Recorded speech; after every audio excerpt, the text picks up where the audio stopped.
Je vous invite à écouter cette histoire. Un père qui jalouse la réussite de son propre fils.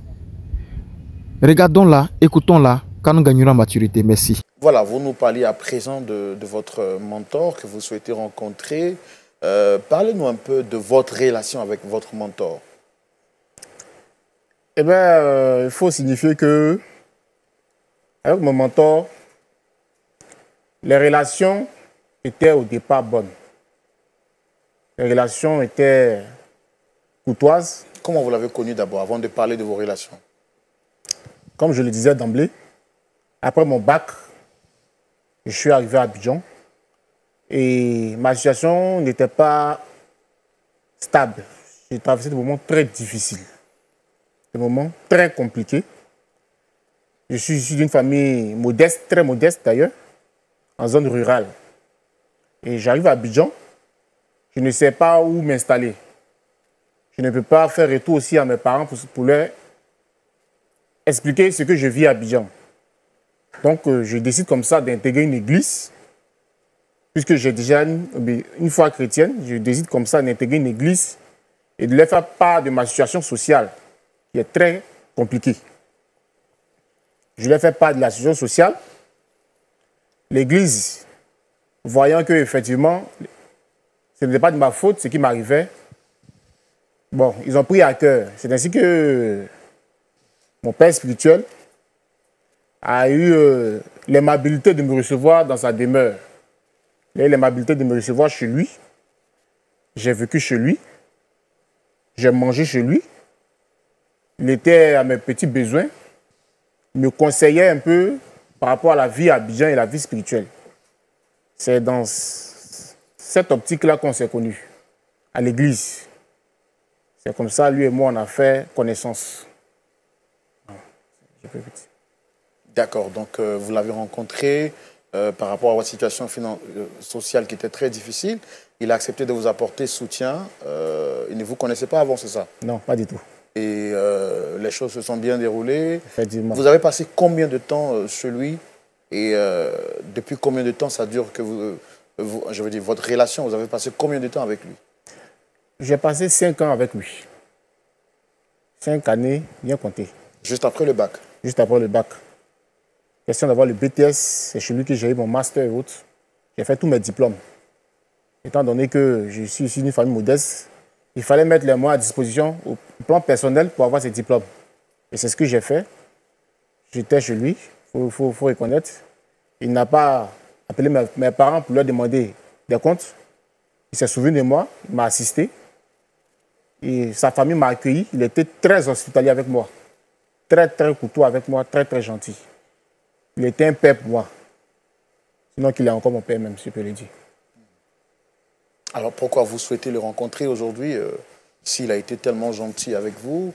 C'est vous qui lui avez fait quelque chose de mal et vous souhaitez lui demander pardon? Bon. À cette question, je suis un peu perplexe. Je voulais un peu qu'il éclaire un peu ma lanterne.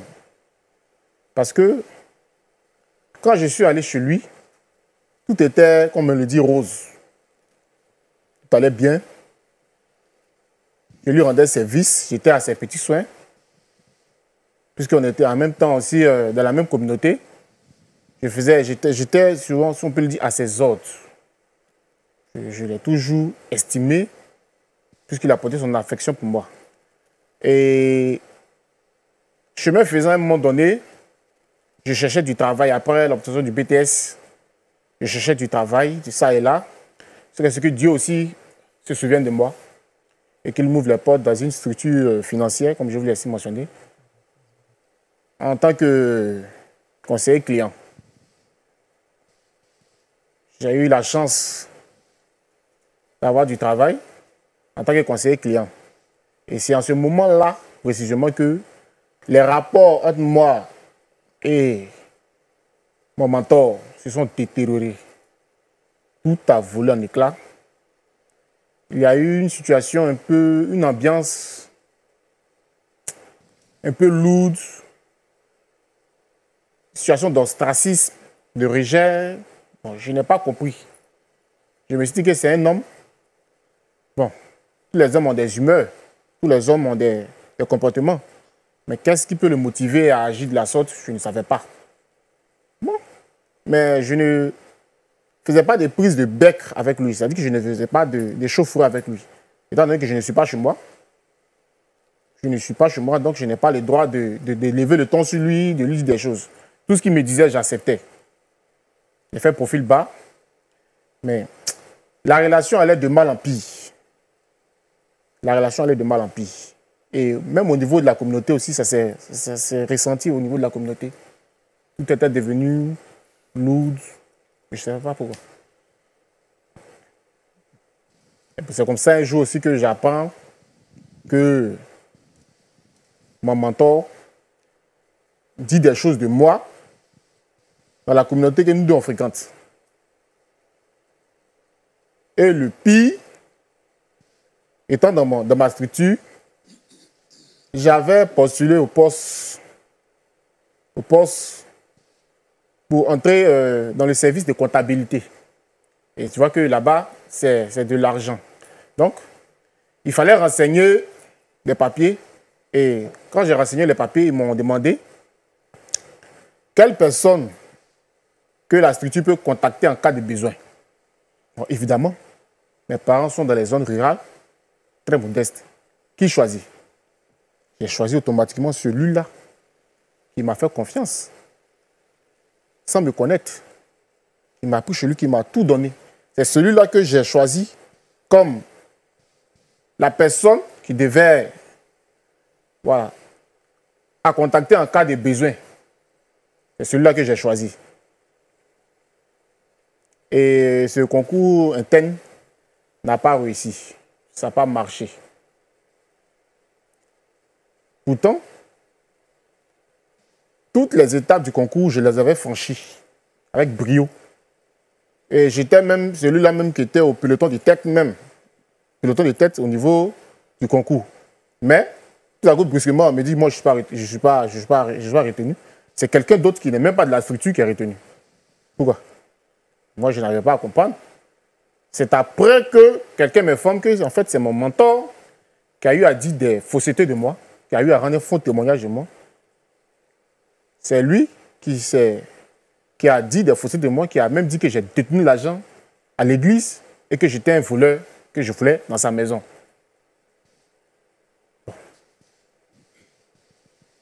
Quand tu entends de tels témoignages de quelqu'un qui t'a fait confiance sans cause, quelqu'un qui t'a hébergé, qui t'a soutenu, bon, ça crée... Ça dit que ça crée un traumatisme. Mais pourquoi lui, il peut dire ça de moi? Pourquoi il peut trouver des errements sur moi? Pourquoi il peut dire de telles choses sur moi? Je n'arrivais pas à comprendre. Qu'est-ce qui l'a motivé à dire de tels trucs sur ma personne? Quelqu'un pour qui j'ai eu de l'estime, quelqu'un qui m'a apporté son affection au moment même, bon, où il ne pouvait même pas le faire, il n'était même pas c'était pas dans son devoir de le faire, il l'a fait. Et à ce point précis-là, il dit de telles choses sur moi, je n'arrivais pas à comprendre. Laissez-moi dire, je n'arrivais pas à comprendre. C'est ce qui a fait que, étant donné que cette lucarne-là aussi a restauré beaucoup de personnes par une émission que je suis, j'ai décidé de le convoquer dans ce jour, de l'inviter ici pour qu'il s'explique. Voilà. Qu'est-ce qui a pu l'encourager à faire cela? Ça, en fait. D'accord, mais vous êtes, quand vous parlez de mentor, c'est après vous êtes son filleul. Vous pouvez aller vers lui pour lui demander qu'est-ce qui se passe. La procédure biblique demande que quand quelqu'un vous a fait du tort ou quelqu'un a quelque chose contre vous, vous pouvez partir vous seul. Ensuite, vous prenez des témoins. Après, vous prenez l'église. S'il refuse de vous écouter, en ce moment, c'est un anathème. Est-ce que vous êtes parti vers lui, vous, personnellement? Bon, il faut dire que lorsque j'ai commencé à exercer dans cette structure financière, les rapports étaient un peu difficiles. Quand je l'appelle, il voit mon numéro, il ne décroche pas. Bon. Je le rappelle d'un autre numéro, qui n'est pas le mien. Il décroche, qu'elle attend ma voix, il me dit l'occuper. À l'église, c'était un peu distant.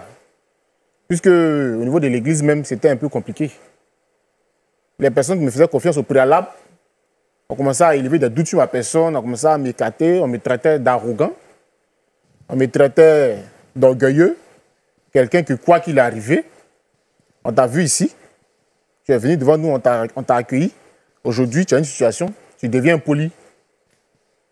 Tu as une situation financière stable, tu es arrogant, tu es impoli. Donc, j'avais du mal même à rentrer en contact avec lui. Et bien, quand je le vois à l'église, il me dit, j'ai une réunion, je viens tout à l'heure. C'est ce qui m'a motivé même à quitter chez lui. C'est ce qui m'a motivé à quitter chez lui pour prendre moi-même ma démarche. Vous êtes parti de chez lui comment? En de bons ou en de mauvais termes? Bon, je n'ai pas voulu avoir de prise de bec avec lui parce que c'est un aîné après tout. Quand on te rend service, tu dois avoir de la reconnaissance. La Bible nous l'enseigne. Ce n'est pas à cause d'une situation que va tout faire voler un éclat. Donc j'ai décidé de ne pas faire d'histoire. Je ne veux pas d'histoire. Je l'ai approché, lui a dit, ah, tu m'as ouvert les portes, merci pour ce que tu as fait pour moi, mais je crois qu'il est temps maintenant que je prenne chez moi. Il est temps que je parte vivre à mon propre compte. Je te remercie pour tout ce que tu as fait pour moi, mais il faut qu'on se sépare. C'était à la suite d'une situation qu'il avait faite qui ne m'avait pas beaucoup plu. À la suite de quelque chose qu'il avait fait qui ne m'avait pas du tout plu. Bon, pas que j'étais aussi le diable de la maison. Ce que je pouvais faire pour la maison, je le faisais. Ce que moi, je pouvais faire pour la maison, pour venir aux charges de la maison, à mon même niveau, je le faisais. Mais bon, tu travailles maintenant. Tu as les moyens de te prendre en charge, prends-toi en charge. Ne reste pas encore sous la... Non, il ne faut pas abuser de sa gentillesse. Donc, j'ai préféré prendre ma maison. Ça s'est passé dans la courtoisie sans histoire. Sans histoire. C'est comme ça qu'on s'est séparés. Quand vous dites que vous le sollicitez sur le plateau pour qu'il vienne s'expliquer, on s'explique généralement envers quelqu'un qui est quelqu'un dont nous sommes supérieurs. Alors que vous êtes le filleul, je trouve ça un peu trop osé de votre part, en fait. Pourquoi vous souhaitez le voir exactement? Parce que je sache, je ne trouve pas cela osé, puisque... selon les échos et selon ce que j'ai vu, moi, de mes propres yeux, cette émission a permis à plusieurs personnes d'être restaurées, de résoudre leurs affaires internes. Ça a résolu plusieurs problèmes dans nos sociétés.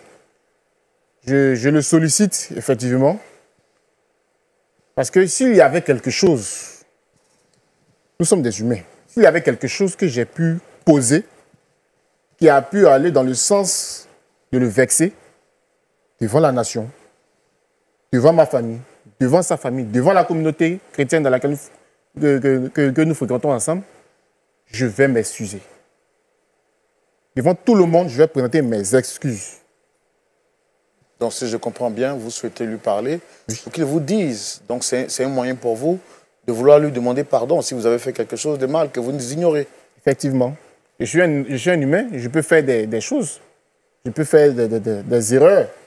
Si, par maladresse, j'ai agi contrairement à ces principes, devant la nation, devant tout le monde entier, je vais me présenter mes excuses. Je vais présenter mes excuses. Pourquoi on passe ce chapitre? D'accord. Et votre mentor, vous avez dit déjà qu'il se nommait comment, monsieur? Monsieur Guy Roger. Monsieur Guy Roger. Pasteur Tchoumo, nous allons tout de suite recevoir l'invité de notre frère, monsieur Ézéchiel. Il s'agit donc de monsieur Guy Roger. Merci de le recevoir sous vos applaudissements, s'il vous plaît.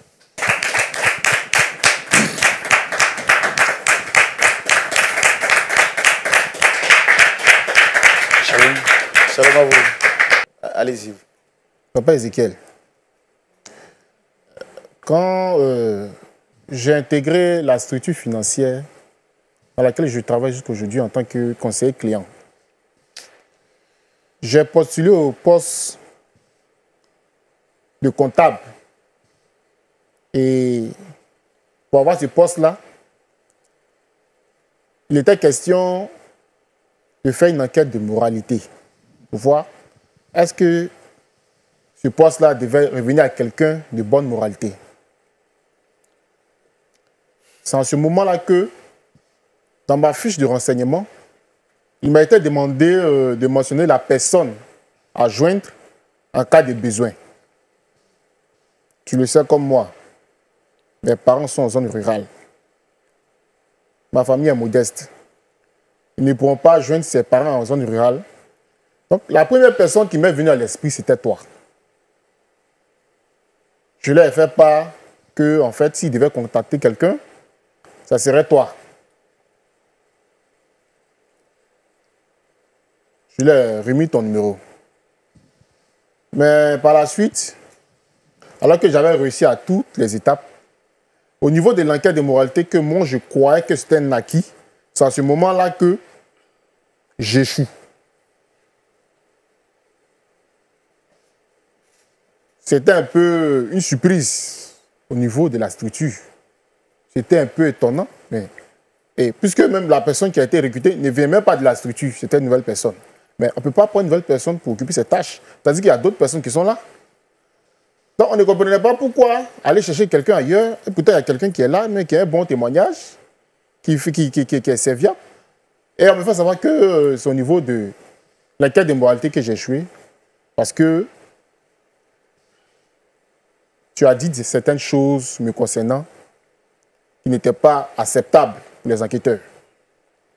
Ézéchiel. On peut voir. Ézéchiel. On peut voir. Je suis qui pour toi? Tu es mon papa. Tu le reconnais? Je le reconnais toujours. Pourquoi tu viens raconter des bêtises comme ça, Ézéchiel? Je t'ai pas élevé comme ça. Je t'ai pas éduqué comme ça, Ézéchiel. Tu me trimbales ici devant tout le monde et puis tu dis non, c'est moi, j'ai fait. Ézéchiel, méfie-toi. Tu as pris ça où? C'est mon collègue direct de service qui est dans le comité de délibération qui m'a fait savoir que c'est au niveau de l'enquête de moralité, il était dit que moi je suis un voleur, que je ne respecte pas mes autorités. Je suis arrogant, impoli, insolent. Mais en tant de telles choses, venant de quelqu'un qui a été aussi généreux, bon, ça m'a beaucoup traumatisé. Et ça venait de moi? C'est ce qui m'a fait croire. Ça venait de moi? Ézéchiel, sois sûr de toi. Est-ce que ça venait de moi? Mais réponds-moi. Mais qui me répond? Ézéchiel, répondez à la question. Qu'est-ce qu'on vous a dit? Qu'il soit sûr de ce qu'il dit. Mon collègue direct, qui est dans la structure, qui fait partie même du comité de délibération finale, m'a fait comprendre que, au niveau de l'enquête de moralité... Oui, ça on a compris. Qui est cette personne qui vous a dit? Quand votre collègue vous l'a dit, il vous a dit que la personne qui a fait le mauvais rapport sur vous, c'est qui exactement? Mais évidemment, c'était mon père Guy Roger. Parce que c'est la seule personne que j'ai indiquée dans ma fiche de renseignement comme personne à joindre. Mes parents sont en zone rurale. Ils ne peuvent pas assumer ces tâches-là. C'est la seule personne que j'ai indiquée dans ma fiche de renseignement comme personne à joindre en cas de besoin. C'est la seule personne. Donc c'est moi, il t'a dit que c'est moi, j'ai dit ça, n'est-ce pas? Sois plus clair. Sois plus clair avec moi. Ça ne peut qu'être toi. C'est la seule personne. Tu es la seule personne, papa. Tu n'es pas sûr de toi. Il n'est pas sûr de lui. Est-ce que tu as eu la confirmation? Tu as eu autre confirmation à part celle de ton collègue? Oui. Parce qu'on ne comprenait pas comment se fait que ce poste qui était dévolu à un ancien de l'entreprise puisse revenir à quelqu'un qui n'était pas dans l'entreprise. On l'a déjà compris. À part votre collègue, est-ce que vous avez eu autre confirmation? Effectivement, j'ai eu d'autres confirmations parce que j'avais passé toutes les étapes. C'était la dernière étape pour avoir le poste. Et qui c'est qui a confirmé à part votre collègue? La secrétaire du DG m'a informé que c'était au niveau de l'enquête de moralité que j'ai échoué. Ce que nous on veut comprendre, nous sommes sur un plateau chrétien. Oui. On ne veut pas accuser quelqu'un inutilement. Effectivement. Votre collègue vous a dit qui était à l'origine de ce mauvais rapport. Effectivement. Qui? C'est qui exactement? C'est mon mentor ici présent. La secrétaire du DG a dit que c'était qui? C'était mon mentor ici présent. Il y avait une troisième personne qui avait confirmé? Non, ce sont les deux témoins qui m'ont dit que c'était ça. Monsieur Guy Roger. Ouais.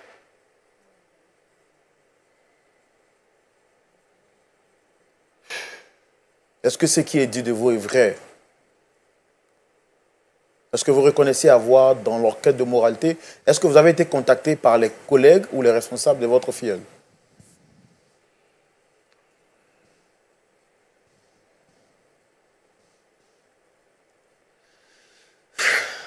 Monsieur Guy Roger. Oui, je suis là. Est-ce que vous avez été contacté par les collègues ou les responsables de votre filleul pour l'enquête de moralité? Juste, ils m'ont contacté. Et devant Dieu, je ne peux pas mentir. J'ai été contacté et j'ai dit ce qu'il a suivi tout à l'heure. Ézéchiel est mon fils. Ézéchiel, c'est mon fils.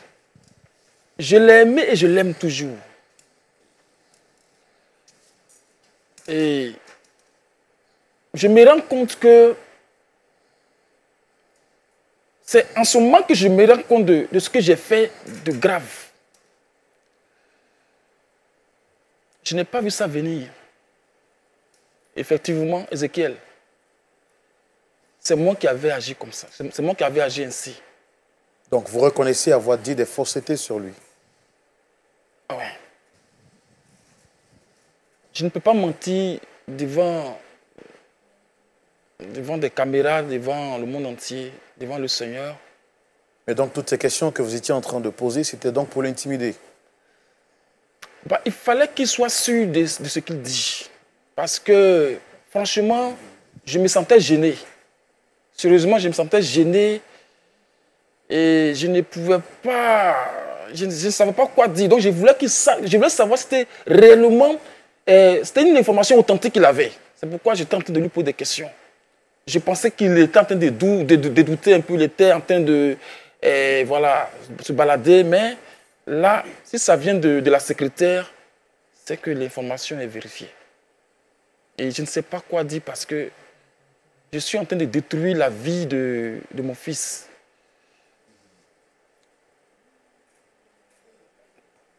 Ça me rappelle l'histoire même de David et de Saül. Pendant que David pensait du bien de Saül, Saül cherchait à le détruire. Et je ne sais même pas ce qui m'a poussé à agir ainsi. La source, c'est la jalousie.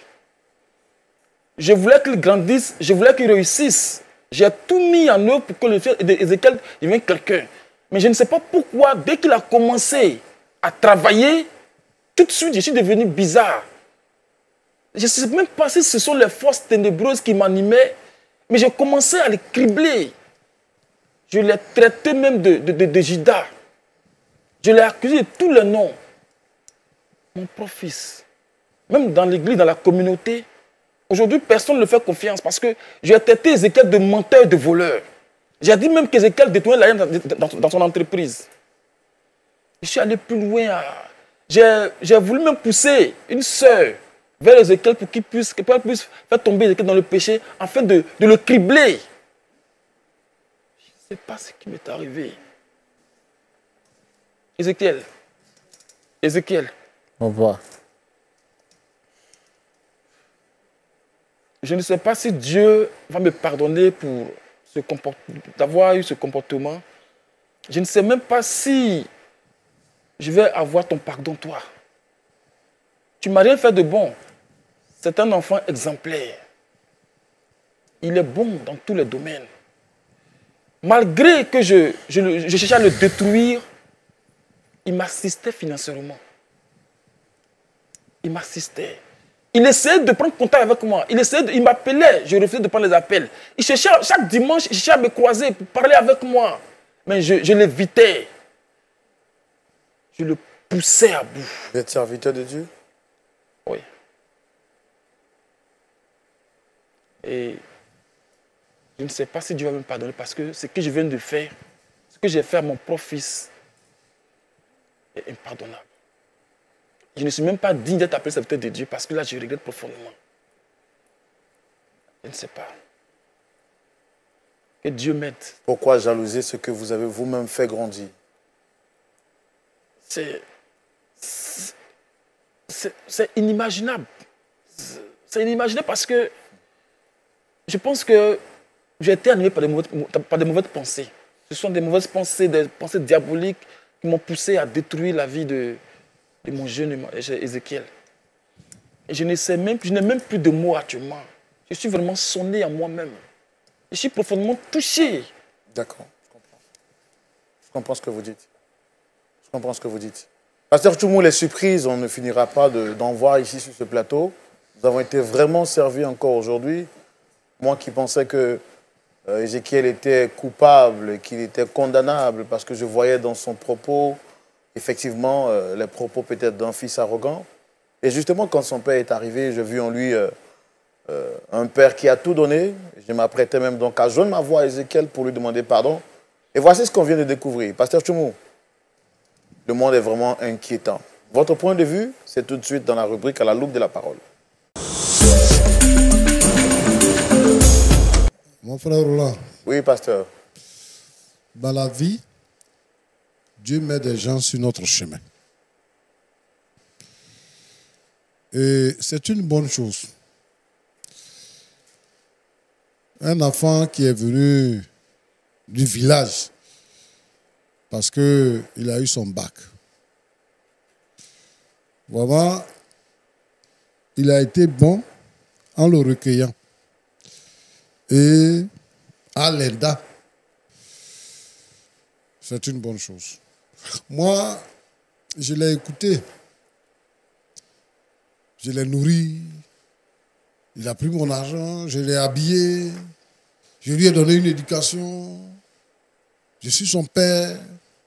D'accord. C'est un peu arrogant quand même. Et toi-même, tu as reçu un enfant que tu as aidé pour qu'il devienne quelqu'un. Les enfants qu'on aide dans la vie, là, c'est pour que un jour, dans nos vieux jours, ils puissent nous rendre ce que nous avons fait. Mais Roland, pasteur, ça ne se limite pas là.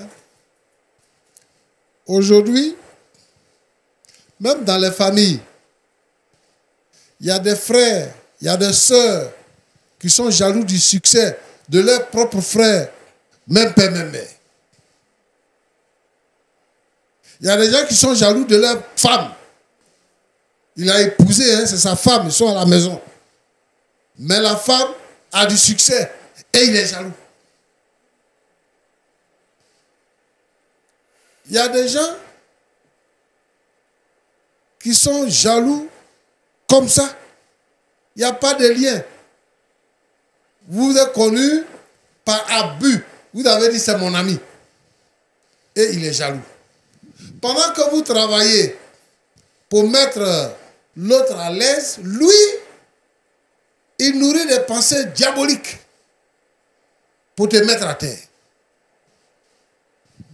Dans les services, ton collègue de travail, vous venez au travail, vous riez, mais dans son cœur, parce que toi, tu as du succès, il veut te détruire. C'est la leçon que nous pouvons tirer. Il y a trop de méchanceté. Il y a deux choses que je veux conseiller ici.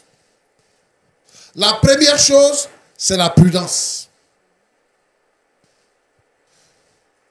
Tu as vu, Joseph, ses frères l'ont vendu parce qu'ils étaient jaloux. Joseph avait des songes. Et ils se sont dit également que leur père aimait Joseph. Donc, ils ont fait des projets de destruction. Ils ont voulu tuer Joseph. Finalement, ils l'ont vendu parce qu'il avait mis dans un trou. Il allait mourir là-bas. Et finalement, ils l'ont vendu. Ils ont vendu leurs frères comme esclaves. Cette pensée dans la Bible est parmi nous aujourd'hui. Est parmi nous aujourd'hui. Des gens tendent des pièges à leurs collègues, à leurs frères, à leurs amis, à leurs cousins. Et tout ça pour qu'ils tombent dans le trou. Parce qu'ils sont jaloux. C'est un mauvais sentiment. Et le monsieur nous a démontré que c'est-à-dire que lui, dans sa pensée là, quand il a aidé un enfant, il ne faut pas l'enfant va devenir meilleur que lui. Comme ça, il va continuer de l'exploiter. Et comme il ne peut pas continuer de l'exploiter, il décide de nuire à sa carrière. C'est lui-même qui va dire, dans la quête, tu as vu la méchanceté. Il ne sait même pas comment les gens ont eu son adresse pour venir vers lui, pour parler avec lui. Et lui, il décide de dire des faussetés. Et même à l'église, il dit que le frère là, c'est un voleur, c'est un menteur. À l'église, il y a des gens qui accusent des gens pour dire que lui là, c'est un sorcier. Alors qu'il n'est pas sorcier, mais parce qu'il est jaloux, parce qu'il veut le nuire, il dit aux gens c'est un sorcier. Et vous savez, en Afrique, quand on dit que lui là, il est sorcier, quand on dit lui là, il est voleur, on ne fait pas d'enquête, on ne cherche pas à savoir. Nous aussi, on dit, il est sorcier. Tu vois quelqu'un, tu dis, il est sorcier. C'est comme ça qu'on se détruit. Je voudrais inviter tous les frères et toutes les sœurs. Dans la vie, là, chacun a sa voix. Il faut se réjouir quand un frère ou une sœur se réjouit. La Bible dit de se réjouir avec ceux qui se réjouissent et de pleurer avec ceux qui pleurent. La Bible dit d'aimer son prochain comme soi-même. Et parce que toi, Roland, si on te posait la question, sur cette terre-là, quelle est la personne que tu aimes le plus? Qu'est-ce que tu vas répondre? Ma femme. Non. Toi-même. Ok. Ah oui, c'est vrai, moi-même. Tu as vu la façon dont tu es habillé? Oui. Parce que tu t'aimes. Bien sûr. Et ça te fait plaisir lorsque tu es habillé. Donc, Jésus dit, aime ton prochain comme toi-même. La même manière que tu t'aimes là. Il faut aimer ton prochain comme ça. J'invite donc tous les frères et toutes les sœurs à cultiver l'amour, à ne pas cultiver la haine, à ne pas vivre dans la haine et produire la jalousie. La jalousie est une mauvaise chose. Dans les services, aimez-vous. À l'église, aimez-vous. Dans vos familles, aimez-vous. Et le Seigneur va vous bénir. Amen. Que Dieu vous bénisse. Amen. Waouh, des conseils pertinents. Le pasteur Tchoumou m'a posé la question. Roland, si on te demandait qui est-ce que tu aimes, ta réponse serait laquelle? Et j'ai frappé juste à côté alors que je devrais donc commencer par m'aimer. Parce qu'on ne peut pas aimer quelqu'un si on ne commence pas par s'aimer soi-même. Quel est le conseil que vous avez tiré à la lumière de ce que le pasteur Tchoumou vient de dire? Vous avez quelque chose à rajouter rapidement? Oui. Roland? Oui. Je suis désolé. C'est un profond regret. Et j'ai été animé par le diable. Je me suis laissé emporter par l'ennemi, détruire la vie d'Ézéchiel. J'ai été un canal de Satan pour la destruction de la vie d'Ézéchiel. Et aujourd'hui, je vais dire à Dieu que je refuse d'être le canal de Satan pour la destruction de mes prochains. Je ne veux pas être un canal par lequel le diable va passer pour détruire les autres. Je veux être un canal de bénédiction. Et je vais demander vraiment pardon à mon fils Ézéchiel. Lui demander de me pardonner parce que ça ne va plus jamais se répéter. Et je vais récupérer mon fils et il sera le fils bien-aimé qu'il a toujours été. Vraiment, je remercie le pasteur parce que les paroles du pasteur m'ont vraiment touché. Et je veux vraiment aimer mon prochain, m'aimer moi-même et être un canal de Dieu, être une source de bénédiction pour le monde entier. Commencer par mon fils Ézéchiel. Donc il est là, demandez-lui rapidement pardon en 30 secondes, on y va. Ézéchiel. Ézé. On va. Vraiment. Ézé. Ézé, je suis allé très loin, tu sais. Ézé. Je suis allé très loin. Aujourd'hui, je me mets à genoux devant toi. Ce que j'ai fait n'est pas bon. Ézé, tu sais, il faut que tu laisses tomber. Est-ce que tu peux me pardonner au moins? J'ai compris. S'il te plaît, Ézé. Roger, je veux que tu demandes pardon à Ézéchiel pour moi. C'est mon fils et j'ai mal agi. Je regrette amèrement. D'accord, on a compris, levez-vous. Vous êtes quand même son père et voilà. Ézéchiel, en 30 secondes, quelque chose à dire avant qu'on se dise au revoir. Bon. Le pardon, il est divin. La Bible dit, 7 fois en t'offense, 7 fois il faut pardonner, je pardonne. Mais l'étiquette qui est dans mon entreprise va pas disparaître. Le témoignage qui est dans mon entreprise ne va pas disparaître. Ce n'est pas sûr que je connaîtrai encore une promotion. Non, ne vous inquiétez pas, le Seigneur va vous faire grâce. Je pense que Point d'accord est suivi par des milliers de personnes. Vos responsables pourront également voir cette émission. Les frères de l'Église pourront voir l'émission. Le pasteur s'est mis à genoux pour vous demander pardon. Le Seigneur est celui qui restaure. Il est celui qui fait grâce. Il est celui qui a fait grâce à Joseph, qui a fait grâce à Daniel, qui a fait grâce à toutes ces personnes. Donc, il va vous faire grâce. Il va vous faire grâce. Il va vous faire grâce. Pasteur Tchoumou, Oui, je pense que le Père a demandé pardon. oui. On peut quand même les recommander au Seigneur. Surtout que Dieu restaure la vie d'Ézéchiel. Ok. Tu es fidèle, notre Dieu, notre... Si tu as aimé cette histoire, n'oublie pas de t'abonner, de partager, de liker et d'activer la cloche de notification. Je crois que cette histoire nous a véritablement édifiés. Et il y a des hommes comme ça qui façonnent des personnes. Et à la réussite de ces personnes, ils sont jaloux de la réussite de celui-là même que eux-mêmes ils ont formé. De ceux-là même qu'ils ont fabriqué. Ils ont malassé et puis ce dernier ou bien cette farine est devenue pain. Que Dieu nous aide. Que Dieu nous éloigne de ses papas, de ses parents, de ses frères qui sont jaloux, qui nous empêchent d'évoluer. Pourtant, ce petit n'a pas abandonné ce pasteur qu'il a élevé, qui lui a tout donné. Mais qu'est-ce qui s'est passé? Nous ne savons pas. Mais ce que nous savons, c'est que Dieu va le restaurer. Que Dieu nous bénisse. Amen.